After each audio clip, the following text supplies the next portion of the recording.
Welcome back to this edition of Grizzlies Daily. I'm your host Melek, and we actually have some very, very big news regarding the Southwest Division and the teams that rival the Grizzlies. One being the Houston Rockets, who are projected to be a top three team in the Western Conference this year. Big news, basically, Houston guard Fred VanVleet is out for the rest of the season, or likely out for the rest of the season, with a torn ACL. Now, this is huge just for the simple fact that Fred VanVleet was going to be the main playmaker for this team. He was going to be the guy that brought the ball up the court. So for him to be out with an injury like that, it's it's a very big deal. No clue on exactly how the injury happened or where it happened, but I just know Shams put out the tweet, and that's how we kind of found out from there. Um, yeah, so and then it's also like he's the main veteran on the team other than Steven Adams. So that's a really big blow for them. Now, I know people are talking about, bringing in a guy like Russell Westbrook, guys like that, but this tweet right here from Legion Hoops, it's it essentially is, and it's kind of a playoff of what Bobby Marks tweeted. Basically, he says right here, the Rockets' zero cap space makes them ineligible to replace Fred VanVleet with any free agent, not Westbrook, not Ben Simmons, nobody. Now, if that proves to be the case, this will be a tough year for Houston, even with getting a guy like Kevin Durant. So they are allowed. So here's the part that really gets them, and I'm reading off Bobby Marks' tweet. Um, it says right here, barring a trade, Houston cannot fill their open roster spot with a free agent. They are 1.25 million below the first apron. If you know, that's because of the CBA. So you have that, and then it also says right here they are allowed to file for a disabled player exception valued at 14.1 million, but they cannot use it because of the apron. And this is where things get really tough because now they're going to have to make a trade that they are very uncomfortable with doing. You talking about a team that has a roster of Aaron Holiday, Reed Shepard, Josh Okogie, Tari Eason, Dorian Finney-Smith, and so far forward. Unless they want to try something like a Amin Thompson at point guard, I can't imagine how the Rockets will look. But enough about the Rockets. This just goes to show you, like the Rockets are going through it right now. This is bigger than what we thought. So it's just like this is going to impact the Grizzlies um, in a different way. I'm not going to say positive. It's going to change how they look at things when it comes to playing the Rockets. You point all your focus towards Durant and Shingun, if we're being honest. Obviously, it makes it harder for Durant to the ball, get off the ball quicker, if that makes sense. Because having a playmaker goes a long way. So not having Fred VanVleet will really hurt them.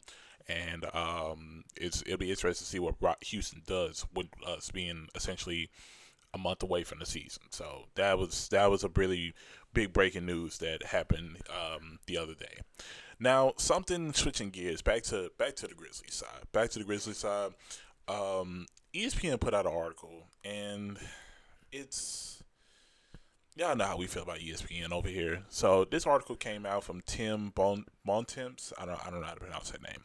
So essentially, uh, it was a survey done, and they essentially, I'm reading to see who exactly, trying to see who was included in the survey. So it's um, reading right here. Here's our look at which teams did the best and worst this all season, along with determining who the best players are, both now in the future. Plus, who will ultimately be holding the Larry O'Brien Trophy next June. Through the eyes of 20 coaches, scouts, and executives, we polled for the thoughts on all the above and more. Now, obviously, you have your who's going to be MVP, who's going to be the best player in 5 years, who's going to be the best player from this year's draft class.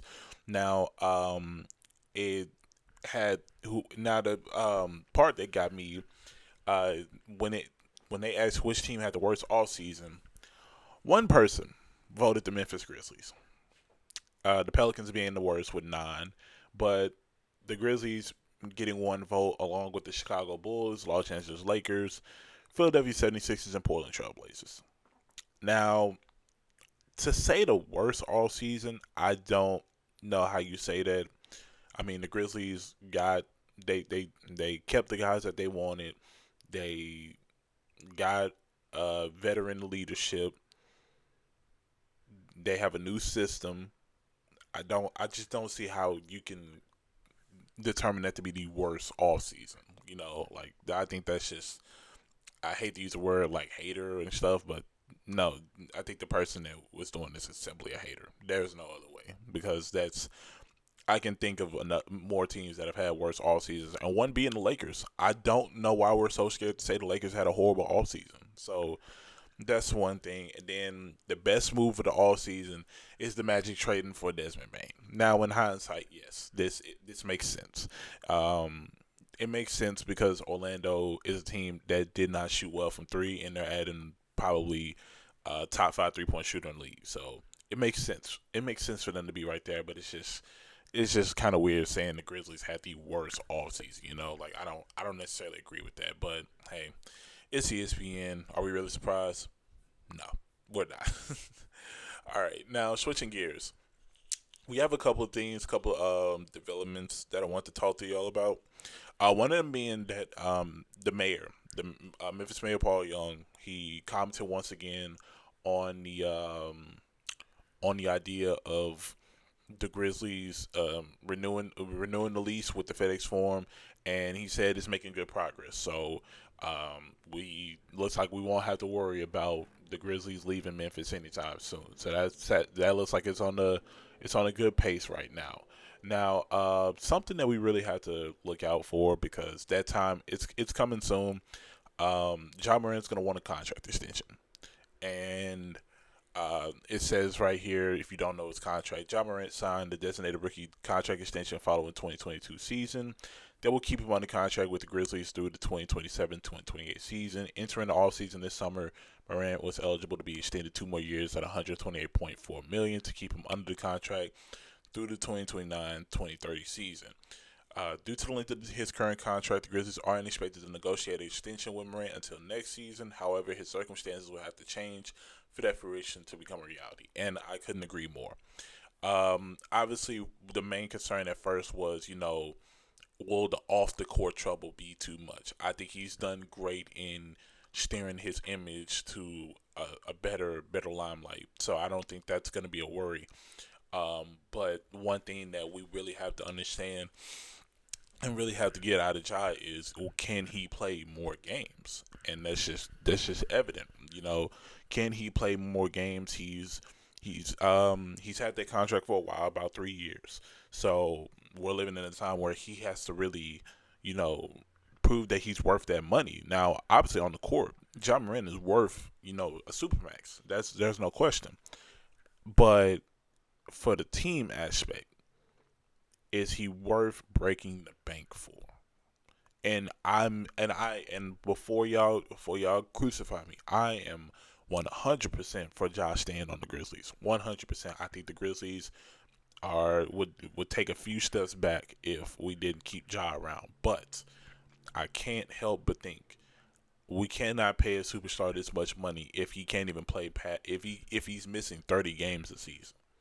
That's just something that we can't do, because we don't want to end up in a situation like the Sixers where it's a bunch of lingering injuries, and then we try to get him to play, and then next thing you know, he's out for possibly a year or 2 years, and he can't play a consistent season.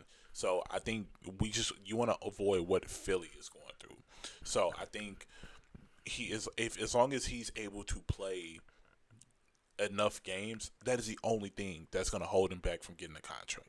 And obviously, that contract extension could have happened. It could have happened this offseason, but main priorities was re-signing Jaren. So, that kind of thing, his contract extension. So that's just something that, we really have to be wary of, especially with that time coming up. And I feel like that's something that if the Grizzlies don't really pay attention to, we've lost the plot. It's just that simple. Ja Morant needs to play more games if he wants to get more money. There's no other way around it. Simple as that. Now, before we get out of here, I said we are a month away from the season, but we do have dates revealed for training camp and media day regarding all 30 teams. But y'all know we only care about one, and that's the Memphis Grizzlies. So right here, I have pulled up. It says the Memphis Grizzlies media day will be next Monday, September 29th, and then training camp starts that same day actually. So um, well, I mean, that's usually always the case. I don't know why I said it like that. But a lot of teams are going to essentially have their media day on the same day, which is next Monday.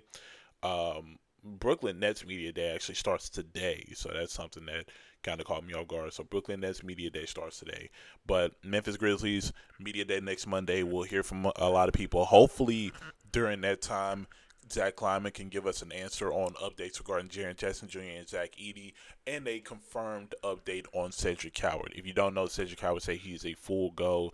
He'll be ready for training camp by Monday, but we do want to hear from the GM himself. Hey, is this guy going to be ready for the start of the season? So hopefully next Monday I'm able to bring y'all some updates on Jaren and Zach Edey. If I can get in-depth looks from inside media day, I'll definitely bring that to y'all. Trying to expand the content more. So if I could do anything like that, trust me, I definitely will. So be on the lookout for next Monday, training camp and media day. We hoping to hear a lot and hoping to see a lot. So can't wait to see it. And then obviously, preseason October 6th, first game against the Detroit Pistons at home. So very excited for this time of basketball to be back, and I can't wait to bring y'all this content because I've been waiting for it for a long time, and I can't wait to bring these game recaps for y'all. But that's going to be a wrap for this edition of Grizzlies Daily. I really appreciate y'all for tuning in. If you like this video, make sure to like, comment, and subscribe, and turn on post notifications if you want to be notified when the next video comes out. And for this edition on Tuesday, I said on Monday, Tuesday, I appreciate y'all, and I'll be signing off.